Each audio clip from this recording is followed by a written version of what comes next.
town of Frederica, Delaware, there's a chilling legend that haunts the streets every Halloween night. It is the story of the hanging man, a figure that appears under the dim glow of the full moon, swinging silently from the branches of a tree along a desolate stretch of road. Years ago, a 42-year-old woman, driven by despair, took her own life in the dead of night, hanging herself from a tree by the roadside. Her body was found the next morning, cold and lifeless, her face twisted in a final, agonizing expression. But that should have been the end of the story. It wasn't. The first Halloween after her death, strange things began to happen. Drivers travelling along that stretch of road reported seeing a figure hanging from the tree, a silhouette swinging gently in the breeze, though no one had ever tied a rope there. But when they stopped to investigate, no body could be found. As the years went on, the sightings grew more frequent. Locals would whisper of a shadowy figure, always at midnight, hanging from the same tree, her body swaying as though caught in an invisible wind. But that's not the worst part. There are those who claim that if you stop your car near the tree on Halloween night and stare long enough, you can see the woman's face, twisted, pale, and filled with sorrow. Some say she will call out to you, pleading for help, her voice barely a whisper in the wind. And some believe that if you listen too long, if you dare to look too deep, you'll hear her whisper your name just before the tree's shadow reaches out to claim you.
Tonight we journey to the misty moors of Cornwall to uncover the legend of the beast of Bodmin Moor.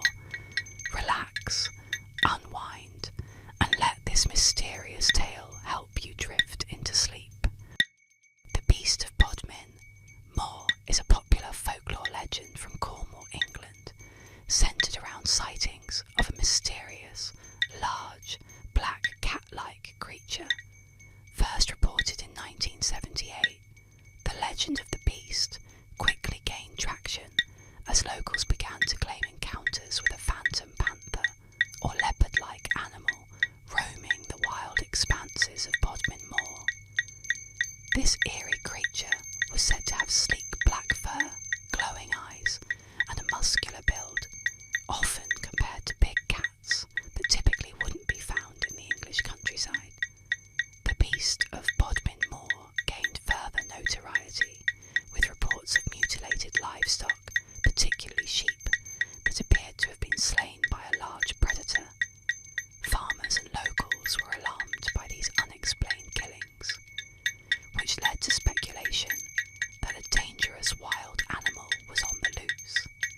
The creature was believed to be responsible for these attacks, and over time the legend grew, with sightings occasionally reported even decades after the initial claims. Despite extensive investigations, including one by the British government in 1995, no conclusive evidence of the beast's existence has ever been found. The government's inquiry concluded that there was no verifiable proof of big cats living in the area, though this did little to dispel the legend. Some suggest that the beast might be an escaped exotic pet, while others believe it's purely myth. To this day, the beast of Bodmin Moor remains a staple of local folklore, continuing to spark curiosity and fear among both residents and visitors to the moor, adding a layer of mystery to the rugged landscape of Cornwall.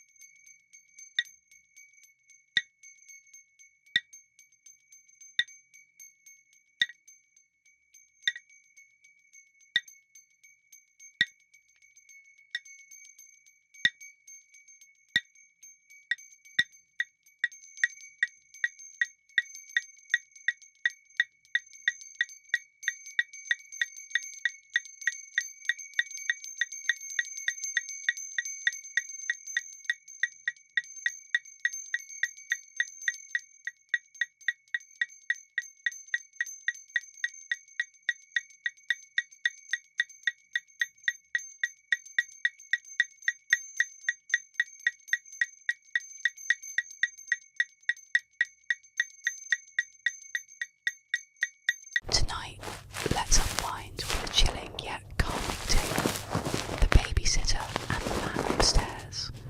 Relax as we explore this eerie urban legend, perfect for gently drifting into sleep.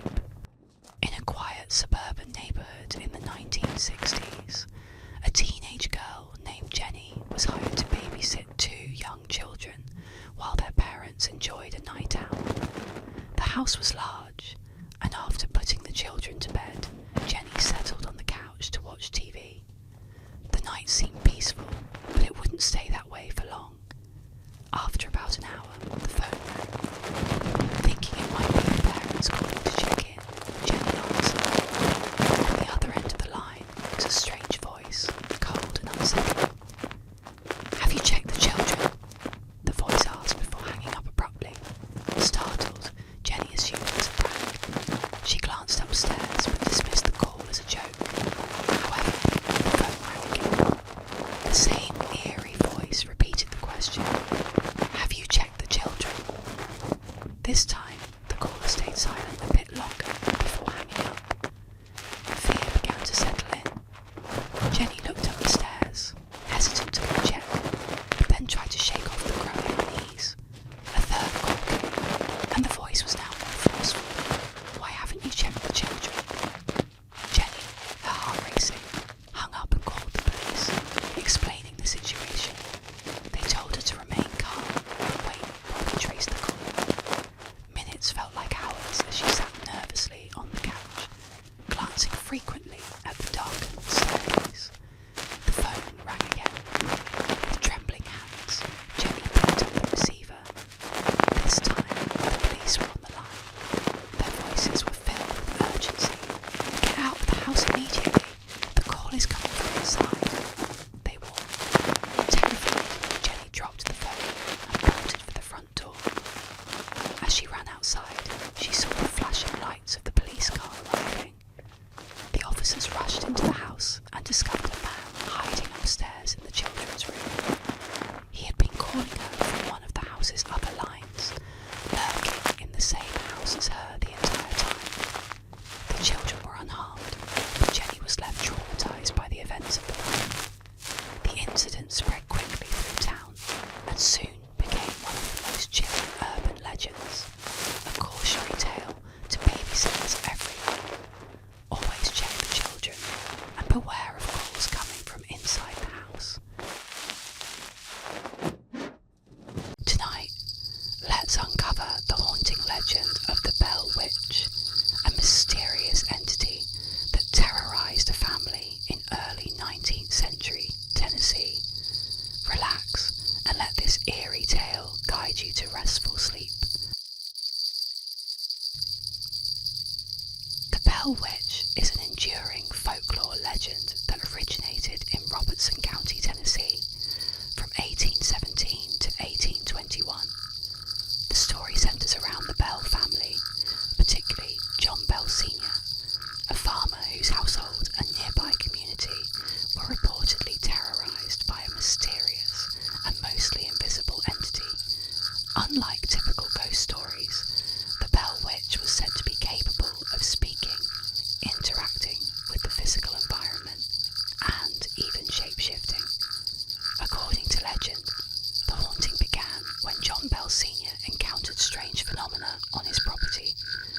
including unexplained noises such as knocking and scratching and the sighting of bizarre animals.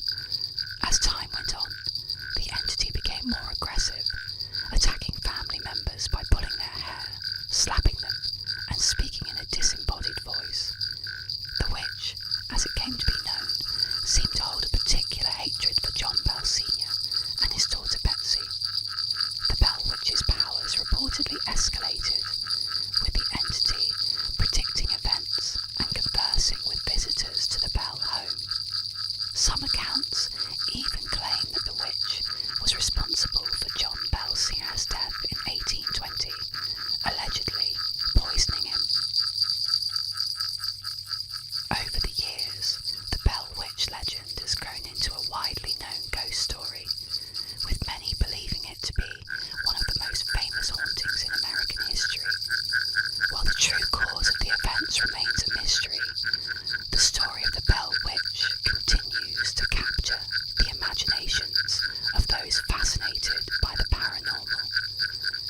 The legend persists today, with people still visiting the site in Tennessee, where the Bell family once lived, in search of answers to the eerie tale.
On the crisp, dark evening of September 12th, 1952, the quiet town of Flatwoods in Braxton County, West Virginia, became the stage for one of the most terrifying encounters ever reported. The Flatwoods Monster. What began as a streak of light cutting across the sky quickly turned into a nightmare, etched into the memories of those who dared to investigate. It started innocently enough. A group of young boys playing outside saw a blazing object streak through the sky before crashing into the wooded hills nearby. Intrigued and full of curiosity, they gathered a few adults and ventured into the dark woods to locate the mysterious object. Armed with flashlights, they climbed the rugged terrain, their breath visible in the crisp night air as an unsettling stillness began to surround them. As they approached the crash site, the air grew thick with a foul, metallic stench that stung their noses and throats. The trees seemed unnaturally quiet, as if the forest itself was holding its breath. Then, in the pale beam of their flashlights, they saw it.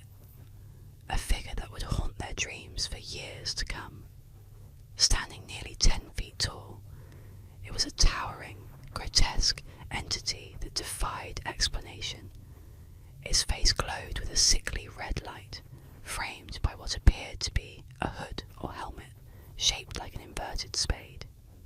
Its eyes, cold, piercing, and unblinking, stared down at them, radiating an otherworldly menace. The creature's body, if it could even be called that, was encased in metallic armor-like plating, tapering into claw-like appendages that seemed ready to strike. It emitted a low, mechanical hiss, a sound that made their skin crawl. The group stood frozen in terror, unable to move as the being hovered eerily above the ground, exuding an aura of dread that seemed to grip their very souls. Suddenly, the creature began to move, gliding toward them with an unnatural, almost mechanical precision. Panic took over, and the group fled,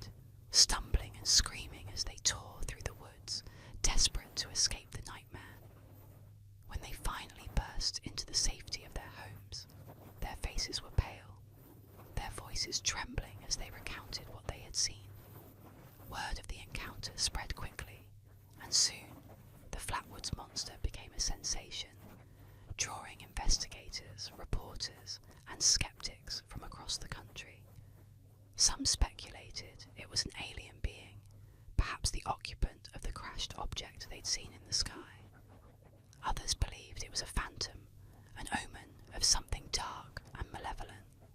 Regardless of the theories, one thing was certain: those who saw it were forever changed. In the days that followed, residents reported strange phenomena: unexplained lights flickering in the night sky, animals behaving erratically, and an unshakable feeling of being watched. The foul odour lingered in the woods for weeks, as if the creature had left a piece of itself behind. Despite exhaustive searches, no trace of the monster or the supposed crash site was ever found, leaving the incident shrouded in mystery. Even now, decades later, the legend of the Flatwoods monster endures. Locals speak of it in hushed tones, warning visitors not to venture into the woods alone. They say that on certain nights, when the sky is clear and the stars burn bright, you can still feel its presence, watching, waiting, hidden among the trees. Whether it was an alien, a spectre, or something far darker, the Flatwoods monster remains one of the most chilling and unexplained encounters in American history. A reminder that some things lurking in the dark are beyond human comprehension. Let's dive into the eerie tale of Carmen Winstead, a chilling urban legend that's been passed down through whispers. Relax, get comfortable, and let this haunting story lull you to sleep. Carmen Winstead was a 17-year-old high school student, an ordinary girl by most accounts. But her life took a horrifying turn one fateful day. It all started when her family moved to a new town. Carmen found herself struggling to fit in, especially with a group of girls who often bullied her. They teased her relentlessly, picking on her for things as trivial as her clothes and her quiet demeanour. One afternoon, during a fire drill at school, the bullying escalated to a deadly level. Carmen and the other students were lined up outside, next to an open manhole that led deep into the town's sewer system. As the drill went on, Carmen's tormentors decided to pull a cruel prank. They started pushing and shoving her closer to the edge, laughing as Carmen tried to maintain her balance. But things quickly spiraled out of control.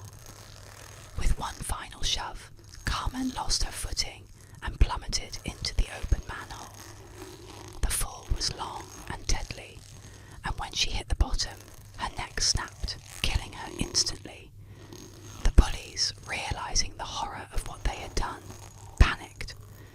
Instead of confessing, they decided to lie. They told the teachers and authorities that Carmen had simply fallen in by accident. The school and police accepted their story, and Carmen's death was ruled a tragic accident. But Carmen's story didn't end there. Soon after her funeral, the girls who had been responsible for her death started receiving strange emails and messages. The emails claimed to be from Carmen herself, warning them that they would soon face justice for what they had done. At first, the girls dismissed the messages as a sick joke, but as time passed, one by one, they started to disappear. Each girl met a mysterious end, found dead in the same way Carmen had died, pushed into a sewer, their necks broken. Their deaths were unexplained, and rumours spread through the school. Then the emails began circulating more widely, warning others, pass this message on, or Carmen will come for you. The urban legend of Carmen Winstead, sometimes referred to as Jessica Smith, became infamous. People believed that failing to forward the message would bring Carmen's vengeful spirit to their doorstep, claiming them just as she did her tormentors. In old cemeteries across the United States, there are weathered stone seats hidden among the graves, worn by time and cloaked in shadow. Known ominously as the Devil's Chair, these benches are more than mere sculptures. They are said to be gateways to the supernatural, places where darkness lingers and whispers are heard. Legends warn that those who sit on the Devil's Chair may not leave the same as they arrived, or worse, may never leave at all. One of the most infamous Devil's Chairs is found in a forgotten corner of a small cemetery in Kansas. It's a simple stone seat, cracked and faded, seemingly innocent, yet emanating a disturbing energy.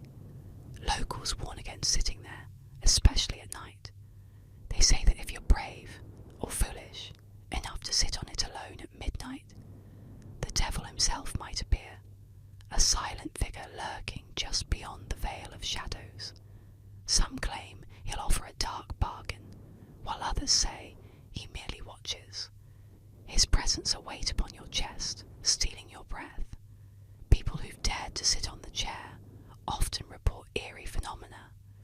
Some hear whispers, faint and mocking, as if unseen figures surround them. Others describe an overwhelming cold, a chill that seeps into their bones, or a sudden, paralysing feeling of dread. And the most disturbing accounts come from those who sit alone, feeling an invisible presence pressed down upon them, as if something is slowly wrapping its grip around their shoulders, squeezing them into the stone. More sinister still are the tales of those who sit in the chair only to find themselves haunted afterward. They hear footsteps behind them in empty rooms, see shadowy figures lurking just out of sight, and suffer from night terrors, each dream filled with visions of twisted faces and mocking laughter. Legends say that the chair holds the souls of those who've lingered too long, bound to the stone by their encounter with the dark. Perhaps it is merely a relic of 19th century superstition, or perhaps, as the locals claim, it is a portal where the devil waits patiently, luring the curious and the desperate into his grasp. But one thing remains certain: those who leave the Devil's Chair rarely forget its chilling embrace.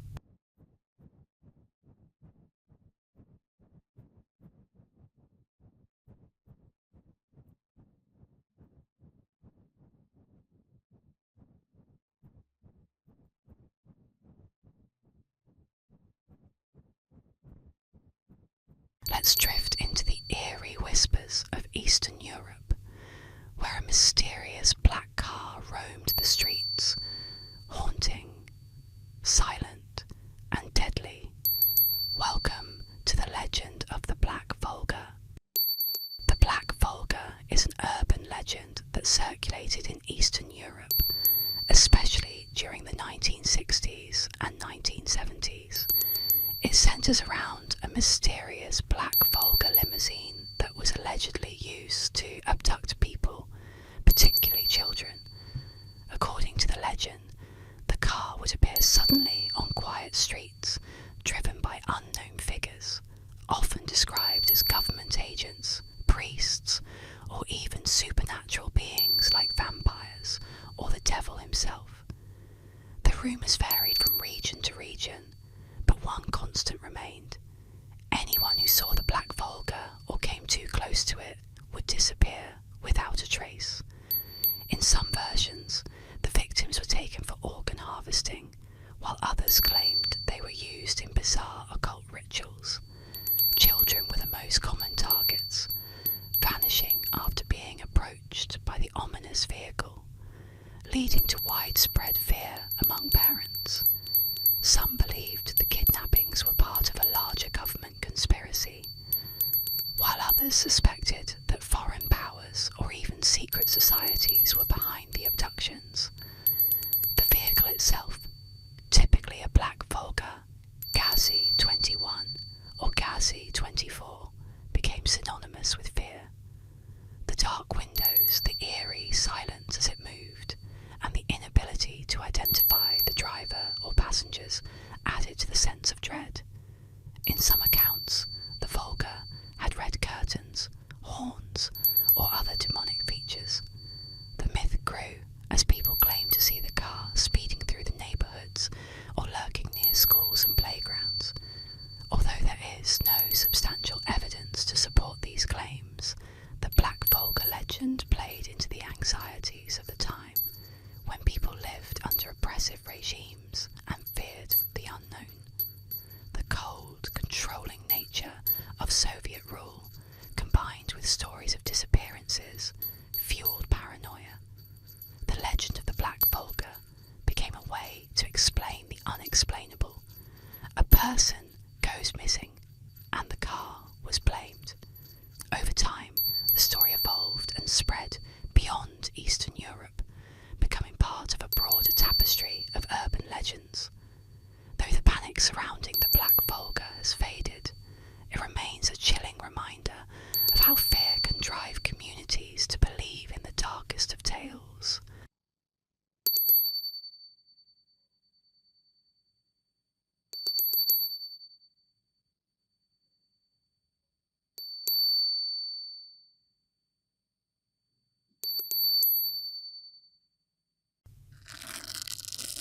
Welcome to our soothing journey into the mysterious world of urban legends.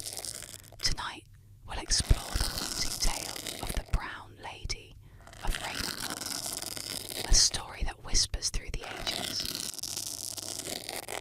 The Brown Lady of Raynham Hall is one of the most famous ghost stories in England, originating from the picturesque Raynham Hall in Norfolk.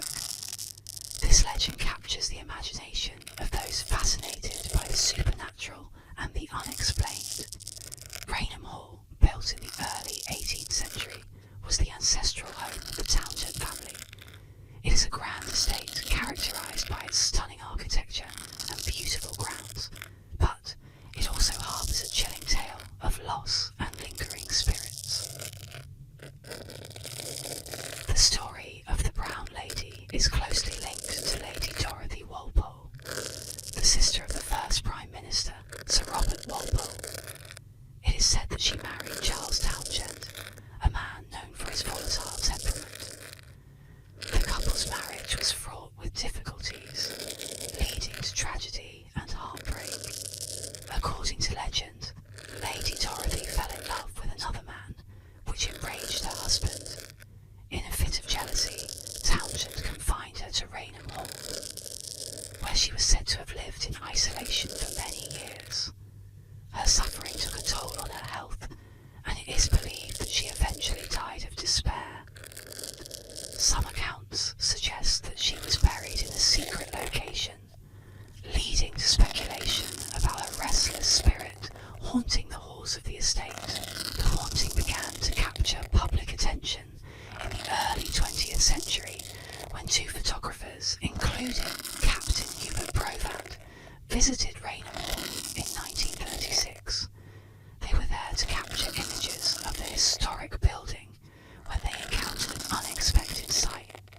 As they set up their equipment, a figure appeared before them, a woman in a flowing brown gown, seemingly floating down the staircase. Provand and his colleague quickly snapped a photograph, which would later become one of the most famous ghost images in history. The photograph, known as the Brown Lady of Raynham Hall, shows a spectral figure descending the staircase, shrouded in a mysterious aura. This image sparked widespread fascination and debate, drawing the attention of both skeptics and believers in the paranormal. Many claimed it was a genuine ghostly apparition, while others argued it could be a double exposure or a trick of light. Regardless of the theories surrounding the photograph, it has become an enduring symbol of the paranormal and a centerpiece of ghost lore. The legend of the Brown Lady has continued to evolve over the years, with numerous accounts of sightings and experiences recounted by visitors to Raynham Hall. Some have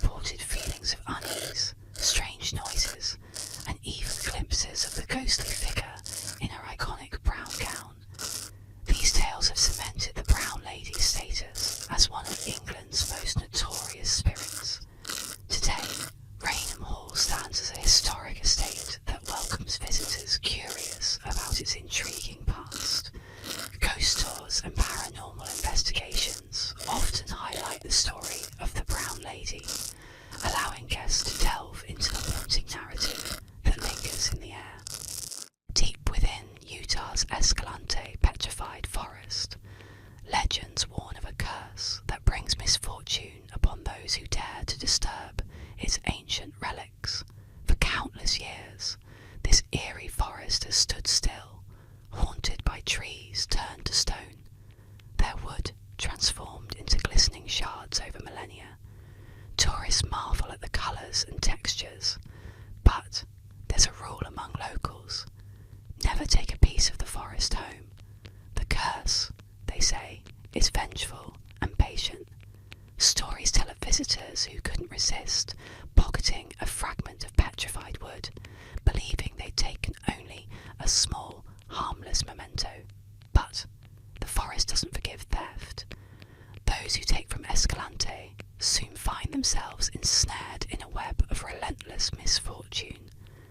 One man, who once laughed off the legend, lost his job within a week. His family fell into financial ruin, and he became consumed by regret, unable to escape the shadow of his actions. Others have faced accidents so sudden and strange they could only be explained by the curse. A woman who took a single stone reported a horrifying series of events. Her car veered off the road on her way home, narrowly escaping a fatal crash. Her health began to fail inexplicably, her body growing weaker as if drained by an unseen force. Her nights became plagued with nightmares of twisted, ghostly trees, watching her with hollow, accusing eyes.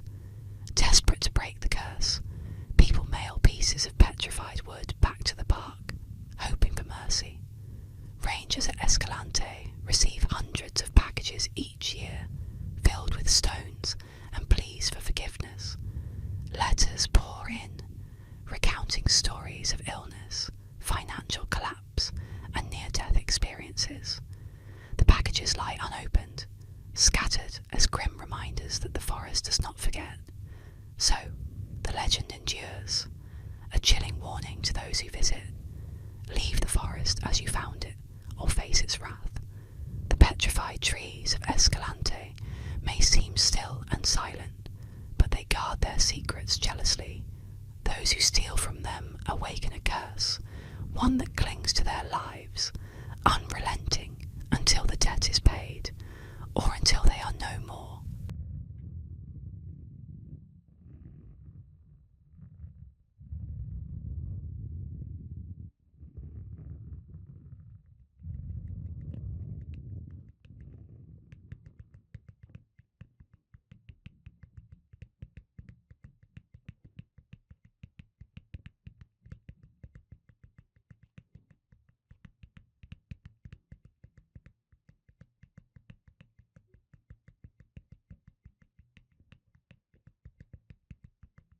Tonight, we explore the mysterious legend of Black Aggie, a haunting statue once feared for its supernatural powers. Relax, settle in, and let this eerie tale gently guide you to sleep. Black Aggie is an eerie urban legend centered around a mysterious statue that once stood at the grave of General Felix Agnes in Druid Ridge Cemetery, Pikesville, Maryland. The statue, a sombre figure draped in a cloak, resembled the well-known sculpture Grief by Augustus St. Gaudens. However, over time, Black Aggie became infamous for the supernatural tales that surrounded it. According to local law, strange and unsettling events began to occur after the statue was placed in the cemetery. People claimed that Aggie's eyes would glow red at night, and that anyone who looked into them would be struck blind or cursed. Another part of the legend states that if someone sat on Aggie's lap at midnight, they would either die within a year or be haunted by the statue. It was also rumoured that the shadow of Black Aggie would cause nearby grass to wither and die. Due to the growing number of ghostly tales and instances of vandalism, Black Aggie became a focal point for thrill seekers and paranormal enthusiasts. Many visited the statue either to test the legend or to experience the supernatural aura that surrounded it. The stories grew, further embedding Black Aggie into Maryland's folklore. Eventually, the statue was removed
revolves around a chilling photograph of two children who reportedly murdered their mother on Halloween night.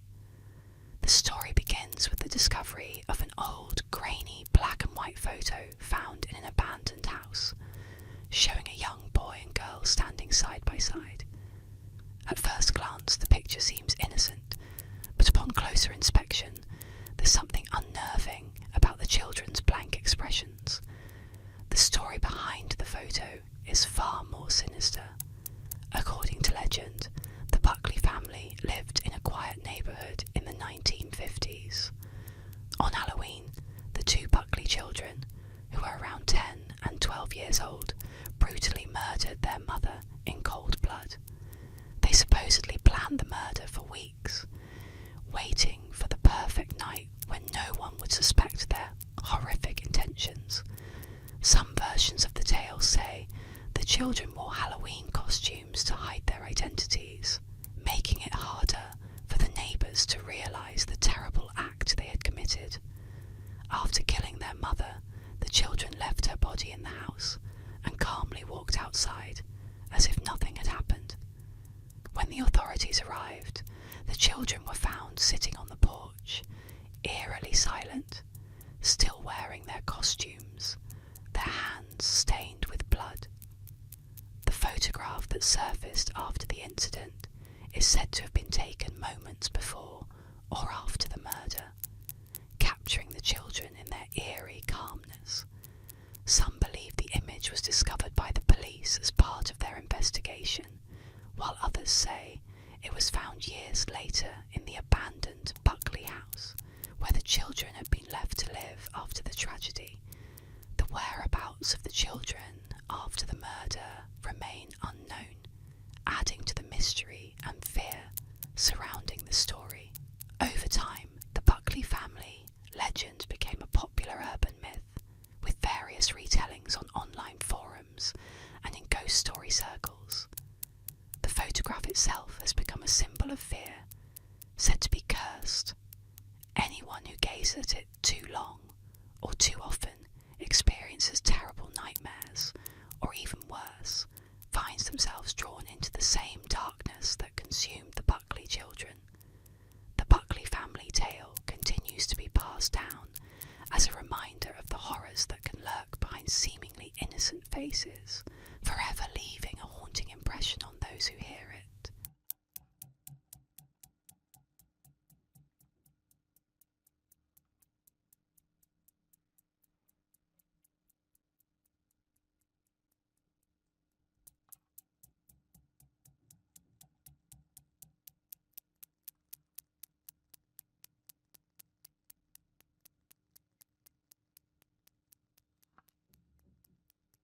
Tonight, we journey to Iowa City, where the eerie legend of the Black Angel awaits.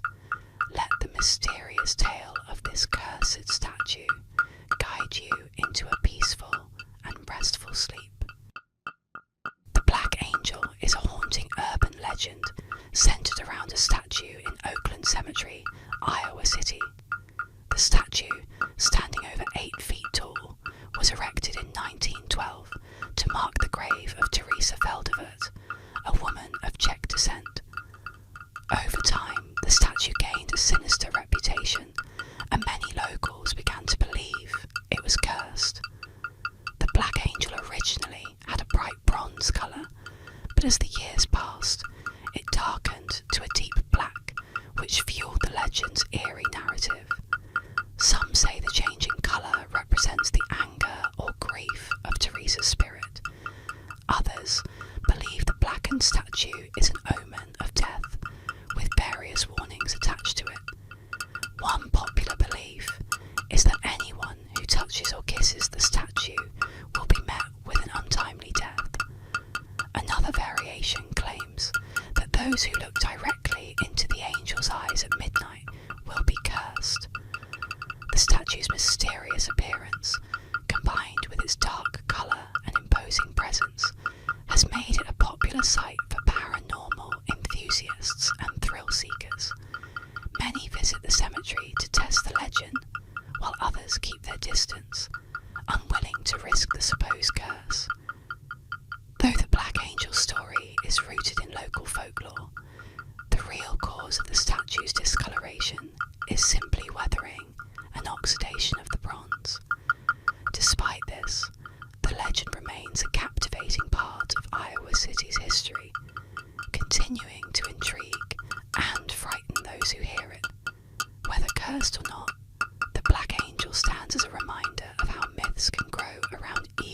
most ordinary objects.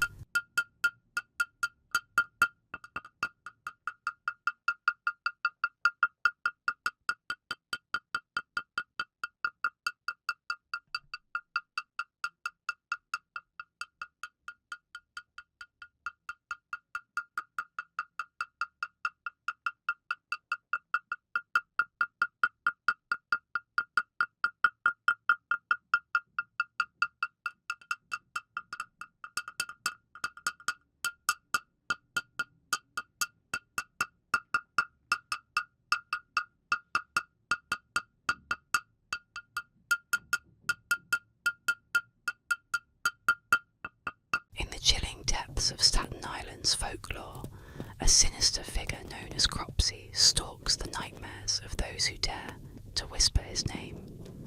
Originally conceived as a boogeyman to scare children into obedience, Cropsey evolved into a far more horrifying reality, merging with the true crimes of a man named Andre Rand, whose deeds during the 1970s and 1980s turned him into a living embodiment of the legend.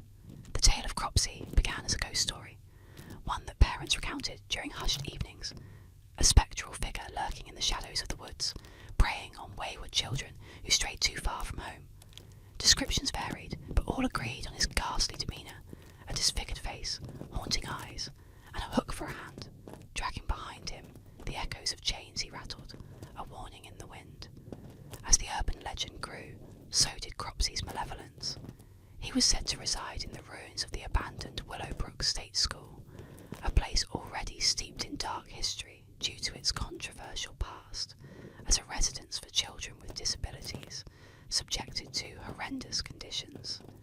Here, Cropsey found his sinister refuge, emerging under the cloak of night to chase the echoes of laughter with a hunter's glee.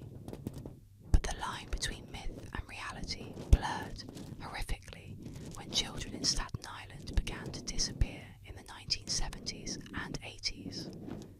Panic gripped the community as the legend of Cropsey seemed to come alive.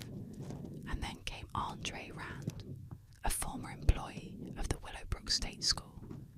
When he was arrested in connection with the disappearances, the people of Staten Island were aghast to find that their boogeyman had taken human form.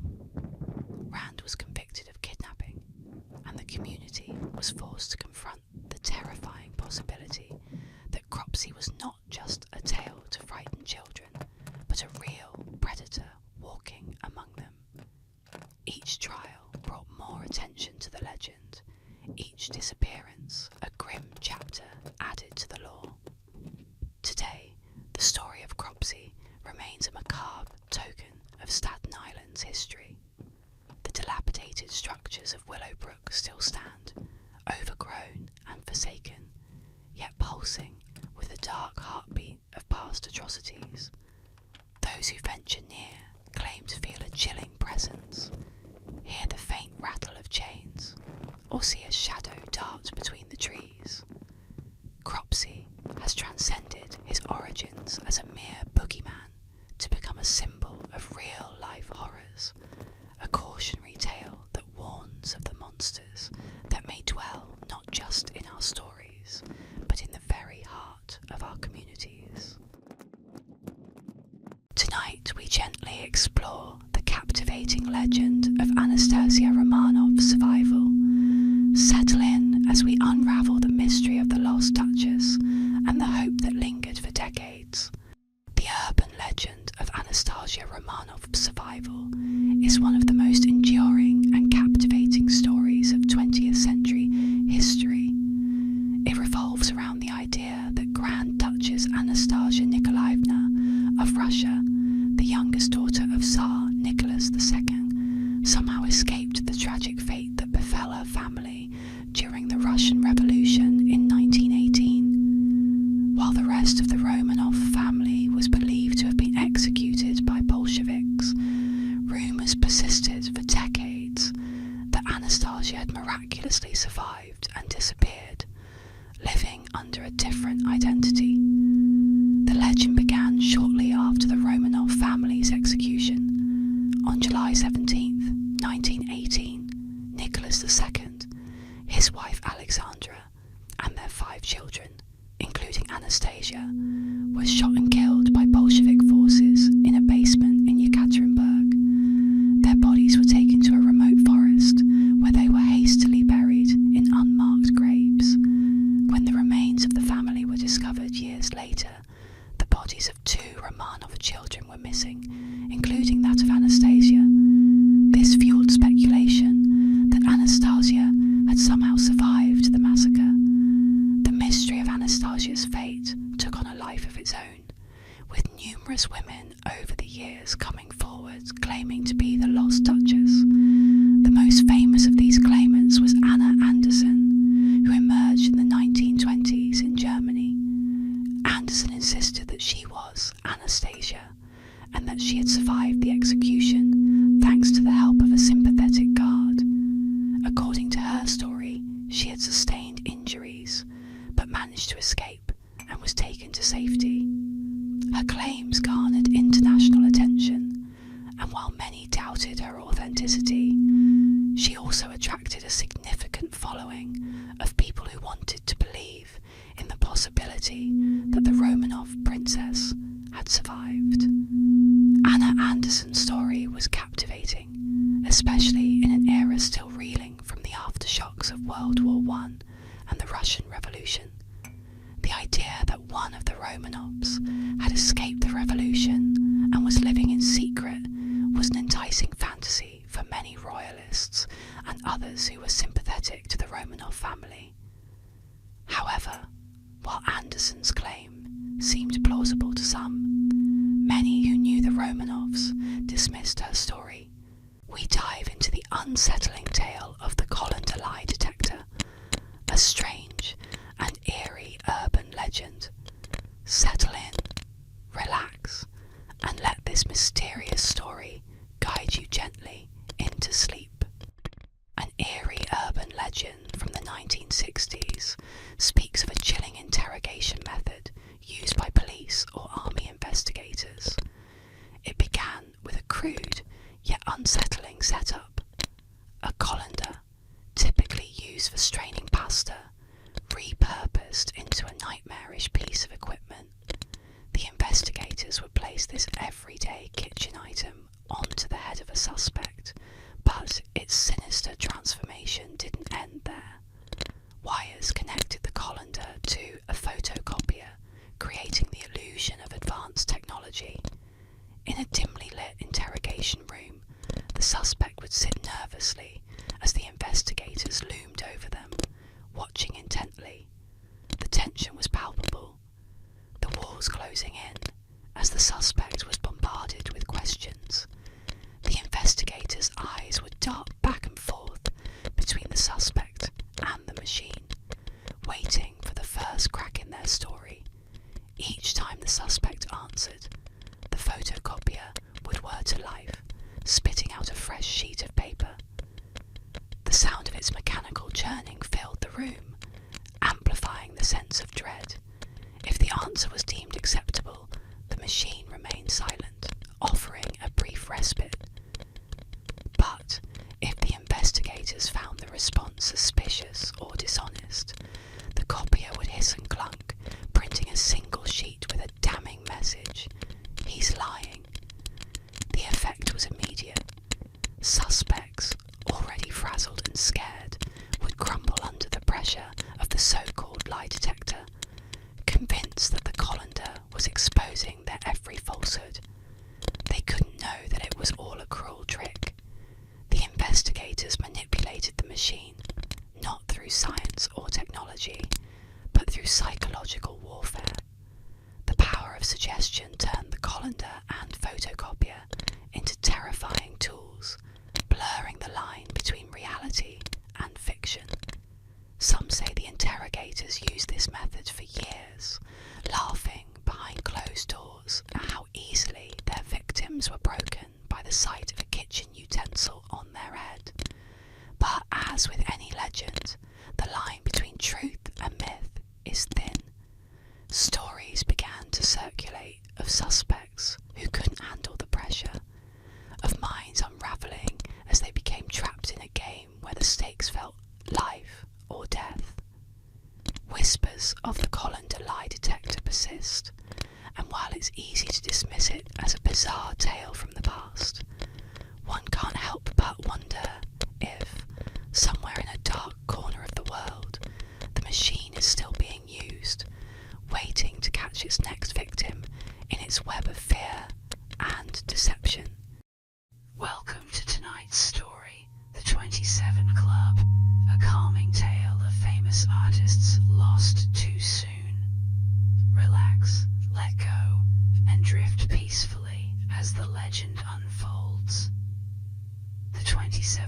Club is an infamous urban legend, suggesting that a disproportionately high number of famous musicians, artists, and celebrities die at the age of 27. This belief stems from the deaths of several well-known figures in music and art, who all tragically passed away at this age. Among them are Brian Jones of the Rolling Stones, iconic guitarist Jimi Hendrix, soulful singer Janis Joplin, punk vocalist Mia Zapata, The Doors frontman Jim Morrison, Nirvana's Kurt Cobain, painter Jean-Michel Basquiat, and most recently, singer-songwriter Amy Winehouse. The idea behind the 27 Club first gained traction in the early 1970s, especially following the deaths of Hendrix, Joplin, and Morrison, who all died within a short span between 1969 and 1971. Their youth, extraordinary talent, and sudden demises at the same age fed into the myth, making it seem like there was a pattern or curse surrounding the number 27. As more artists joined the list over the years, particularly Kurt Cobain in the 1990s and Amy Winehouse in 2011, the legend became more widely accepted in popular culture. However, despite the eerie coincidences, the notion that there is a statistically significant spike in celebrity deaths at age 27 has been debunked numerous times. Several studies have analyzed the ages of musicians' deaths and found no unusual pattern at this specific age. While the deaths of these iconic figures are tragic, they reflect a broader issue of the high pressures and risks that often come with fame, including struggles with substance abuse, mental health issues, and the chaotic lifestyle of the entertainment industry. The 27 Club endures in part because of society's fascination with early death and the romanticization of tortured artists who burn brightly before extinguishing too soon.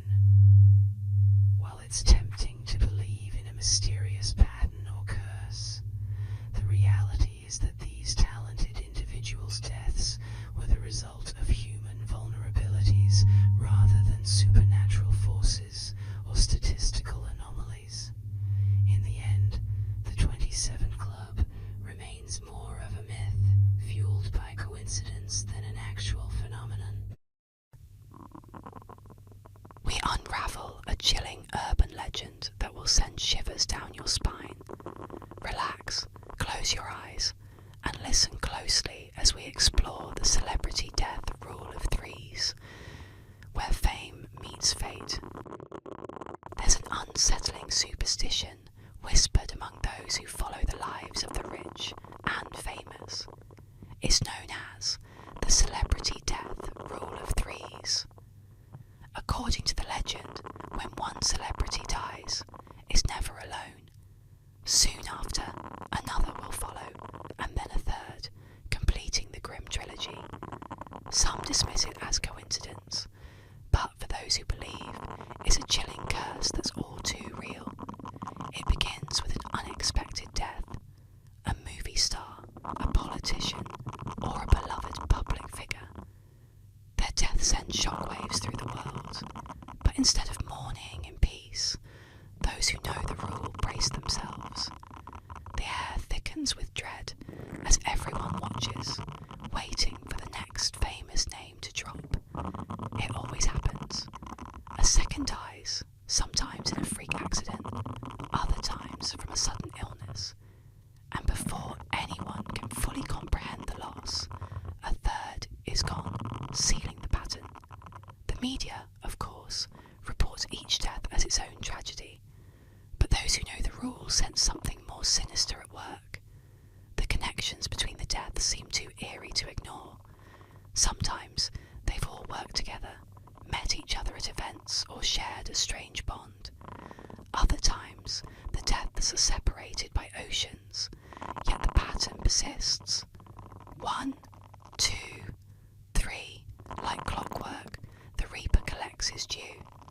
Some say the rule traces back to ancient beliefs, where powerful individuals were thought to be marked by destiny, their lives intertwined in mysterious ways. Others believe it's the consequence of fame itself, a dark energy that surrounds those who rise too high. A few even whisper that behind the scenes there's a secret group that orchestrates these deaths, a shadowy cabal pulling the strings to keep the balance. Whatever the cause, the rule has been proven time and time again. Celebrity after celebrity, politician after politician, falling in threes, as if the universe demands their lives in groups, is a haunting reminder that no matter how famous, how untouchable, no one can escape the inevitable. And the scariest part, it's only a matter of time before the cycle begins again. One dies, and you know, two more will follow, completing the trio before the rule rests.